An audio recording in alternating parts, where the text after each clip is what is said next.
सांगा नागपूर डिस्ट्रिक्ट हां तुमचं नाव?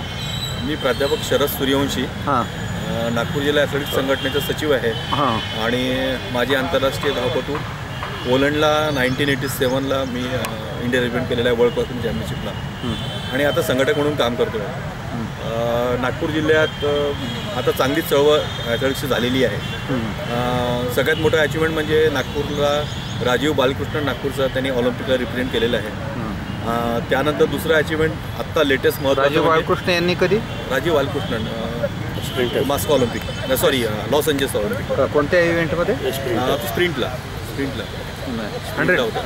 स्प्रिंट आणि रिलेमध्ये होता, रिलेच्या टीममध्ये होता. आणि त्याच्यानंतर तर लेटेस्ट म्हणजे रोहिणी आणि मोनिका राऊत ज्या आमच्या नागपूरच्या ॲथलीट आहेत, त्यांनी ज्युनियर्समध्ये एशियन क्रॉस कंट्रीला गोल्ड आणि सिल्वर मिळवलेला आहे जॉर्डनला.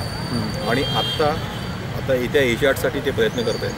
म्हणजे आता जे 2014चा एशियाड आहे त्यासाठी ते प्रयत्न करत आहेत. आणि ज्युनियर्सला पण चांगले आता खेळाडू आलेले आहेत तिकडे. एक चांगली मुवमेंट आहे.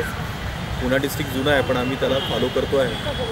काय अपेक्षित आहे इंडियन स्पोर्ट्सकडून, किंवा काय कमी आहे, किंवा काय तुम्हाला कमतरता आहे, किंवा काय रिक्वायरमेंट आहे? नागपुराची रिक्वायरमेंट होती सिंथेटिक ट्रॅकची, ती आता येत्या 1-1.5 वर्षात पूर्ण होते. म्हणजे तिथे विभागीय क्रीडा संकुलात सिंथेटिक ट्रॅक होतो आहे. विद्यापीठात आपण प्रपोज सिंथेटिक ट्रॅक आहे. ती जी आमची कमी होती ती एक झालेली आहे तिकडे. दुसरं फक्त नागपूरच्या लोकांचा हा प्रॉब्लेम आहे, तिकडे हॉट वेदर खूप आहे. म्हणजे आणि आमच्या सिनियर नॅशनल चॅम्पियनशिप ह्या सगळ्या उन्हाळ्यात होतात, आणि त्या उन्हाळ्याच्या पिरियडमध्ये नागपुरात प्रॅक्टिस करूच शकत नाही. म्हणजे अगदी 6 वाजता करतो म्हटलं तरी पण गरम असतं. त्याच्यामुळे त्या मुलांसाठी कुठेतरी थंड हवेच्या ठिकाणी अरेंजमेंट करावी. आणि मग ते कारण का नॅशनल्स तेव्हा त्याच पिरियडमध्ये असतो. तसा आमचा एक प्रयोग आहे. मध्ये आम्ही नागपुरात म्हणजे पुण्यात काय 3 महिने आम्ही मुलांना ठेवलं होतं, आमच्या 2-3 मुलींना. तर तो एक प्रयोग करून बघितला. इथे थोडंसं बेटर आहे, पण अजून यापेक्षा चांगलं असलं. स्कूलमध्ये स्पोर्ट्स संदर्भात कसं नियोजन आहे तुम्ही? स्कूल्समध्ये चांगली टीम आहे आमची.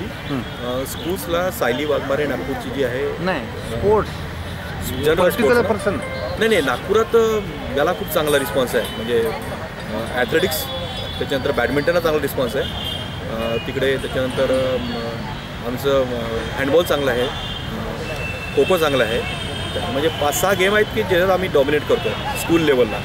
आणि स्कूल लेवलला CBSE ज्या स्कूल्स आहेत आता खूप आल्या आहेत नागपुरात, आणि त्याच्यामुळे जास्त मुलं इकडे स्पोर्ट्सला आहेत. धन्यवाद सर. थँक्यू. माझी